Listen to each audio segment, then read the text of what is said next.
నమస్కారం. గత 20 రోజుల నుంచి మేము చేస్తున్న పోరాటంలో మీరు ముందుండి నడిపించినందుకు నిజంగా ప్రత్యేక ధన్యవాదాలు. మొదటి నుంచి తమ్ముడు అశోక్, రఘురామ్ గారు, హనుమానాయక్ గారు, వినోద్ గారు, సంతోష్ గారు, రవి అన్న గారు, ప్రతి ఒక్కరు ఉన్నారు, మీ మీడియా ఛానల్ ఉన్నారు.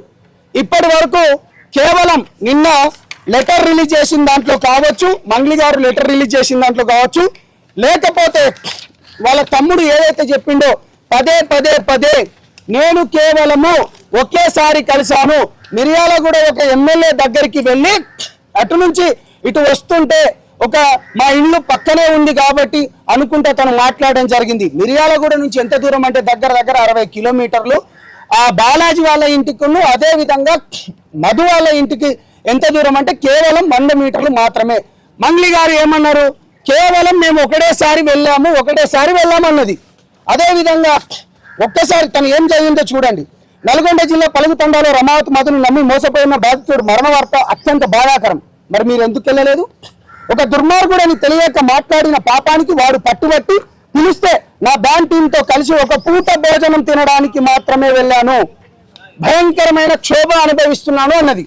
ఒక పూట తినడానికి మాత్రమే అన్నది. రైట్, ఒక పూట తినడానికి ఇప్పటివరకు మీరు మంగ్లీ గారి దగ్గర ఒకటే బిల్డింగ్ దగ్గర ఉన్న ఫోటో ఇప్పటివరకు మీరు చూసారు కదా. మంగ్లీ గారికి నేను అడుగుతున్నా, ఇక ఇది రెండో ఫోటో, దీన్ని క్లారిటీగా తీసుకోండి. ఇది రెండో ఫోటో, దీనిపైన మీరు నిజాలు తెలవాలి. ఇప్పటికే 9 మంది చనిపోయారు. ఇవాళ 2 పాయిజన్ తీసుకున్నారు. లేటెస్ట్ గా 11వది.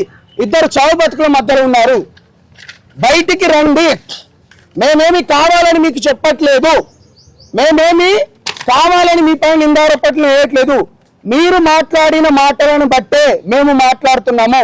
ఇక్కడ బంజారా బిడ్డలు 90% బంజారా బిడ్డలే. ఇక్కడ అనేక మంది చనిపోతున్నారు. రైట్, మీకు రెండో ఫోటో రిలీజ్ చేశాను కదా. ఇప్పుడు ఇక మూడో ఫోటో ఒకటి వీడియో రిలీజ్ చేయబోతున్నాను. ఈ వీడియో ఎవరిదో మీరు స్పష్టంగా చెప్పాలి.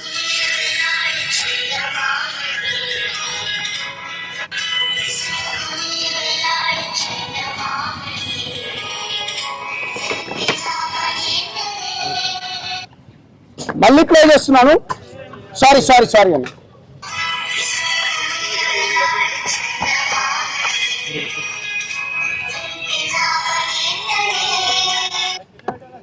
ఇవన్నీ నేను మీకు వీడియో ఫోటేజ్, పేపర్ ఫోటేజ్ చెప్తున్నాను.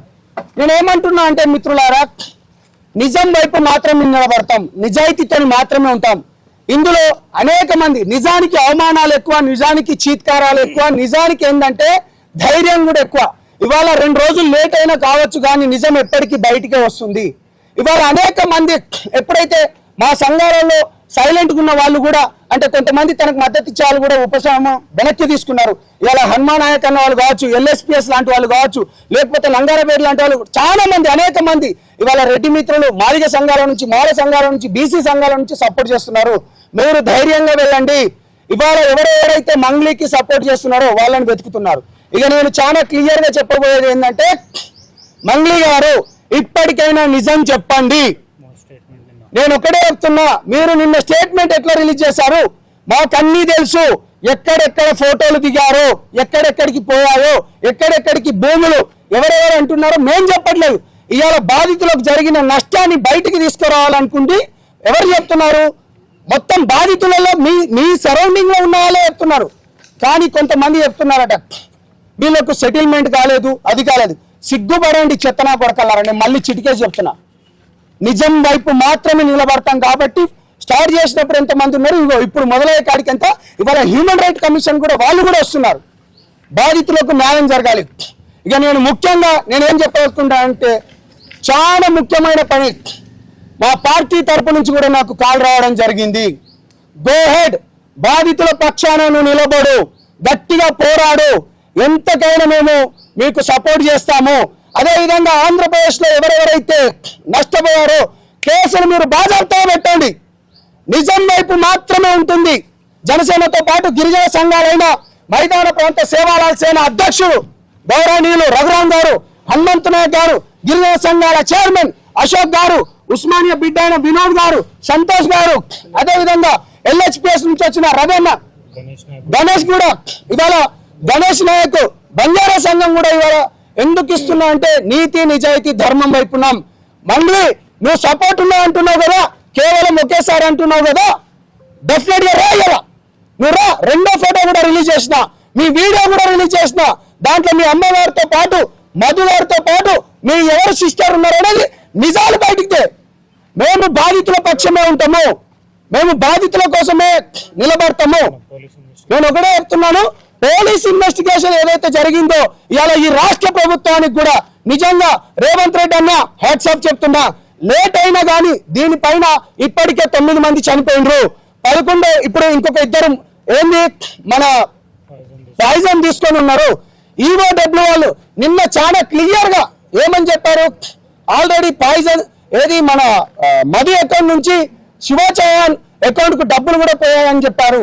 మేము ఎక్కడ నింద ఆరోపణలు లేకపోతే మిగతాది ఏం చేయట్లేదు, నిజం వైపు మాత్రమే నిలబడుతున్నాం. పోలీస్ ఈఓడబ్ల్యూ అన్నారు కూడా చేతులు ఎత్తి నిజంగా చెప్తున్నా, జనసేన పార్టీ నుంచి కావచ్చు కానీ నా తరపు నుంచి, సంపత్ నాయక్ తరపు నుంచి, అశోక్ తరపు నుంచి, మేము మిగతా వాళ్ళ తరపు నుంచి చేతులు ఎత్తి నమస్కరిస్తున్నాం. డబ్బులు రికవర్ చేయండి, ఇక్కడితో మేము ఆపేస్తాం, మాకు ఎటువంటిది వద్దు. మళ్ళీ నువ్వు చాలా మందితో ప్రెజర్ చేపిస్తున్నావు, చాలా మంది మన పెద్దలతో చేపిస్తున్నావు కదా, వాళ్ళందరికీ మన పెద్దలందరికీ కూడా చేతులెత్తి నమస్కరిస్తున్నారు. 90% చనిపోయింది గిరిజన బిడ్డలే. మీ మీడియా వాళ్ళందరూ వచ్చిండ్రు ఆ రోజు. నిజంగా మీరు చెప్పండి అన్న, మీ 31 మంది వచ్చింది. ఆ అర్ధరాత్రి ఆమె పోయేది ఉండేనా అంత దూరం? ప్రతి ఒక్క మీడియాని తీసుకొని పోయినా మీరట డబ్బులు కమ్ముడిపోయిండ్రట అన్న. మీకు ఎంత డబ్బులు ఇస్తే ఈ మీడియా వాళ్ళు అక్కడికని నిజాన్ని మీరు గుండెలలో దాచుకొని నిజం వైపు నిలబడ్డారు. మీకు చేతులెత్తి మరొకసారి సెల్యూట్ చేస్తున్నాను. అందుకనే ఒక్కొక్క ఫోటో కానీ ఒక్కొక్క వీడియో కానీ అన్ని బయటకు వస్తున్నాయి. మేము నిజంగానే చేయాలనుకుంటే ఎంతో చేయొచ్చు, కానీ మేము ఒకటే చెప్తున్నాము, ఇవాళ ఈ రాష్ట్ర ప్రభుత్వానికి కానీ అదేవిధంగా పోలీస్ డిపార్ట్మెంట్ కానీ ఇవాళ మాకు మద్దతు ఇచ్చిన వాళ్ళకి ప్రతి ఒక్కరికి ధన్యవాదాలు. అదేవిధంగా మిత్రులు కత్తి సైదులు గారు, అదేవిధంగా సిస్టర్ ప్రత్యూష గారు కూడా దీంట్లో సపోర్ట్ చేస్తున్నారు. మీ అందరికీ మరి ఒకసారి ముఖ్యంగా ధన్యవాదాలు తెలుపుతూ నిజం వైపు మాత్రమే నిలబడతాం. బాధితులకు న్యాయం జరగాలి, ఎవరైతే నిందితులు ఉన్నారో వాళ్ళని కఠినంగా శిక్షించాలి. మళ్ళీ చెప్తున్నాము, ఈ ఫోటో చాలా క్లియర్ గా ఇది ఎక్కడిది మీరే చెప్పాలి. ఆ వీడియో విజువల్స్ కూడా నేను మీ అందరికి ఇవ్వబోతున్నాను తెలియజేసుకుంటూ, మీ సంపత్ నాయక్ని. బాధితులు మళ్ళీ చెప్తున్నా, మీరు ధైర్యంగా ఉండండి, ఆత్మహత్యలు వద్దు. నేను ప్రతిసారి చెప్పేది ఇదే, బయటికి రండి. పోలీస్ స్టేషన్లలో ఇవాళ మిమ్మల్ని మధుగాడు మభ్యపెట్టి కేవలం మధు పైనే కొన్ని కేసులు అయినట్టు చూపిస్తున్నాడు. నిన్న శివ కూడా అన్నాడు కదా, మా పైన ఇంకో ఫోటో అన్నావు కదా, అరే బాబు శివ చౌహాన్ మాట్లాడరు. ఇప్పుడు ఆ వీడియో కూడా రిలీజ్ చేసిన, మాట్లాడరు. ఇప్పుడు మంగ్లీ గారు మాట్లాడండి. మేము పర్సనల్ గా ఎవరిపైన దర్జలేదు.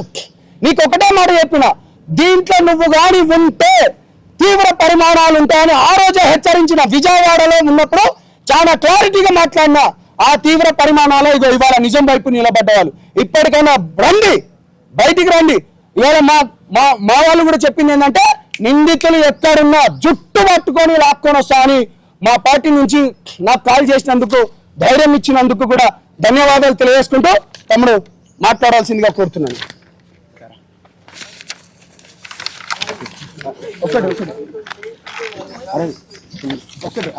ఈరోజు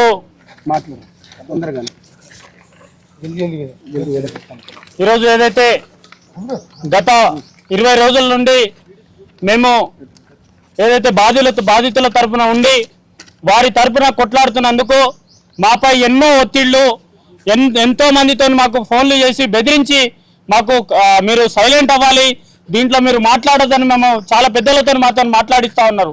అయితే మేము బాధితుల తరపున గత 20 రోజుల నుంచి ఎప్పుడైతే ప్రొడ్యూసర్ కౌన్సిల్ నుంచి మేము కంప్లైంట్ చేసి ఆ రోజు చెప్పాము, 2 రోజుల తర్వాత పూర్తి ఆధారాలతోని ప్రతిరోజు మీడియా ముందు మాకు వచ్చినటువంటి ఆధారాలను పూర్తిగా బయట పెట్టాం.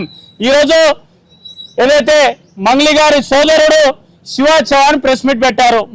గత 20 రోజుల నుంచి ఈ శివ చౌహాన్ ఎక్కడ దాచుకున్నాడు? ఈరోజు పాల్తీ రమేష్ చనిపోయిండు, ఆ చనిపోయినటువంటి వ్యక్తికి పూర్తి బాధ్యత మీరు వహిస్తారా?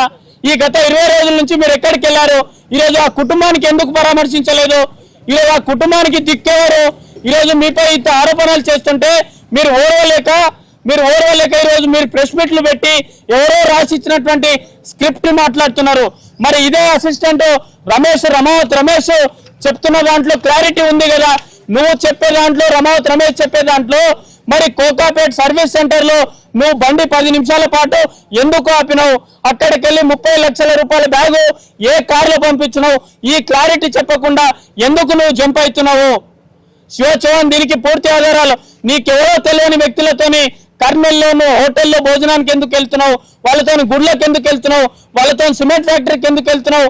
మరి కర్ణాటక మాజీ మంత్రి తన మనవడి దగ్గర నువ్వు డబ్బులు ఎందుకు తీసుకున్నావు?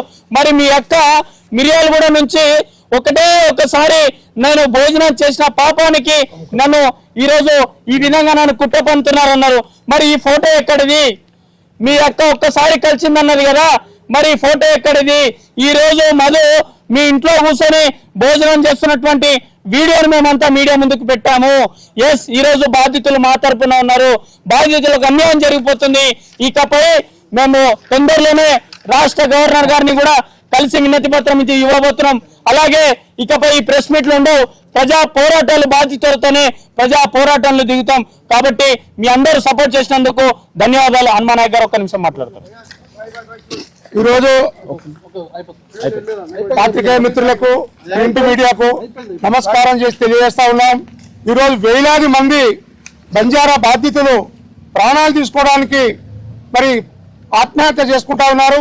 మరి దయచేసి నేను ఒకటే కోరుతా ఉన్నాను, ఆత్మహత్యలు మానండి. మీకు అన్ని రకాల తో ఉండి మీకు రికార్డు జరిగే విధంగా మేము పోరాటం చేస్తాం. మరి ఈరోజు జరిగింది ఎవరికో కాదు, బంజారా బిడ్డలకు, గిరిజన బిడ్డలంతా కూడా ఈరోజు 4-5 జిల్లాల నుండి తెలంగాణ రాష్ట్రంలో చేసినటువంటి అఘాత్యం, ఈ మహమ్మారి మంగిలి కావచ్చు, వారి సోదరుడు కావచ్చు, ఈరోజు వందలాది కోట్ల రూపాయల డబ్బును మరి గిరిజనుల దగ్గర వెచ్చించి వాళ్ళ ప్రాణాలు తీసే విధంగా ఇలాంటి పని చేశారు. కాబట్టి గిరిజన సంఘాలు ఏవైతే రాష్ట్రాలలో ఉన్నాయో ఈ సంఘాలన్నీ కూడా మీ బాధ్యతల తరపున నిలబడతాం. మీకు న్యాయం జరిగే విధంగా పోరాటం చేస్తాం. ఎవరికి భయపడేది లేదు. ఎందుకంటే ఓ గిరిజన జాతి, బంజారా జాతిలో పుట్టినటువంటి మంగిని ఈ విధంగా ఈరోజు గిరిజనుల ప్రాణాలు కోల్పోయే విధంగా వందలాది కోట్ల రూపాయలు డబ్బును మోసం చేసి ఈరోజు వాళ్ళు చనిపోతా ఉన్నారు. దయచేసి బంజారా మిత్రులు ఎవరు కూడా అఘాత్యానికి పాల్పడకూడదు. మీకు న్యాయం జరిగే వరకు మేము ఈ పోరాటాన్ని ఆపము. మీకు బాధ్యతలను ఎక్కడైతే ఉన్నారో వాళ్ళ జుట్టు బట్టి బయటకు తీసుకొని వచ్చి మీకు న్యాయం జరిగే విధంగా పనిచేస్తామని ఈరోజు ఈ వేది ద్వారా సంపత్ కావచ్చు, మరి అశోక్ కావచ్చు, మరి మన రఘురామ్ కావచ్చు, ఏవైతే గిరిజన సంఘాలు ఉన్నాయో సంఘాలన్నీ ఐక్యతతో పరిధిల్లాలి, ముందుకు రావాలి, బాధ్యతల తరపున నిలబడాలి. వాళ్లకు న్యాయం జరిగే విధంగా పోరాటం చేసి వాళ్ళ బాధ్యతలకు రికవరీ అయ్యే విధంగా పోలీస్ వ్యవస్థ కూడా పూర్తి స్థాయిలో మరి మద్దతు చేస్తుంది. నేను ముఖ్యమంత్రి, తెలంగాణ ముఖ్యమంత్రి రేవంత్ రెడ్డి గారికి అయ్యా నీకు ఒకటే విజ్ఞప్తి చేస్తా ఉన్నాం. గిరిజన జాతి మారుమూల తాండాల్లో పుట్టి రూపాయి జమ చేసుకొని ఎక్కడే బతుకుదామని అనుకుంటే ఇలాంటి మహమ్మారిలు వెంబడిపడి గిరిజన బిడ్డల ప్రాణాలు తీసే విధంగా ఈ రోజు లక్షలాది కోట్ల రూపాయలు తీసేసుకొని మరి ఈ విధంగా ఆత్మహత్యలు చేసుకుంటా ఉన్నారు. 9 మంది ఇప్పటికే చనిపోయారు. 2 ఈ రోజు ఫైజన్ తీసుకున్నారు. మీరు ఏదైనా కనిపోయి ముఖ్యమంత్రి గారికి నేను విజ్ఞప్తి తెలియజేస్తా ఉన్నాను. ఎందుకంటే వీళ్ళని బయటకు తీసుకొని వచ్చి బాధ్యతలను ఆదుకోవాలి, వాళ్ళ ప్రాణ నష్టం జరగకుండా ముందుకు ఆలోచన చేయాలని నేను ముఖ్యమంత్రి గారికి కోరుతా ఉన్నాను. మరి ఒకటే, బాధ్యతలందరూ ఎవరున్నా ఎక్కడ కూడా మీరు రాష్ట్రంగా ఉండకండి, మీరు ముందుకు రండి, ప్రాణాలు తీసుకోకండి, అఘాత్యాలు చేసుకోకండి. పూర్తిగా మీకు అండగా నిలబడి మీ కొరకు పోరాటం చేస్తామని నేను ఈ సమాజ మీడియా మిత్రులకు తెలియజేసుకుంటాను. థ్యాంక్ యూ అండి.